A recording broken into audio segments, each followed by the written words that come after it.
আসিয়া। আল্লাহর সামনে একবার মাথা নত করেছে, পৃথিবীর কোন শক্তির সামনে মাথা নত করে নাই। আসিয়া এবং ফেরাউনের ফিনান্স মিনিস্টার, অর্থমন্ত্রীর বিবি লুকিয়ে কালিমা পড়েছে, সাইয়েদনা মূসা আলাইহিস সালামের উপর ঈমান এনেছে। ফেরাউন শুনে দুইজনকে ডেকে নিয়ে আসলো। অর্থমন্ত্রীর বউয়ের সাথে দুধের বাচ্চা, বলল দুইজন নাকি ঈমান এনেছো লুকিয়ে লুকিয়ে, এক আল্লাহরে ছাড়ো, আমি ফেরাউন রে সেজদা দাও। এরা বলল জীবন যাবে কিন্তু ঈমান যাবে না, জীবন দিব কিন্তু ঈমান দিব। প্রথমে ধরলো অর্থমন্ত্রীর বউকে, তাড়াতাড়ি আমার পায়ে সেজদায় লুটিয়ে পড়ো। সে বলে না, জীবন যাবে ঈমান যাবে না।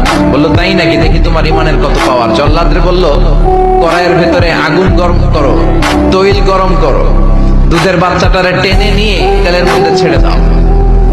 কল্পনা করতে পারেন?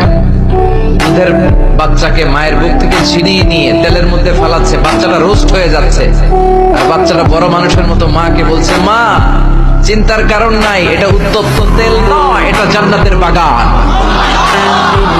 ভয় নাই মা, তুমি চলে আসো, তুমিও লাফিয়ে পড়ো, শাহাদাতের পেয়ালা থেকে মিষ্টি সুধা পান করো। মহিলার ঈমান আরো বেড়ে গেল। সে বলল আমি জীবন যাবে ঈমান যাবে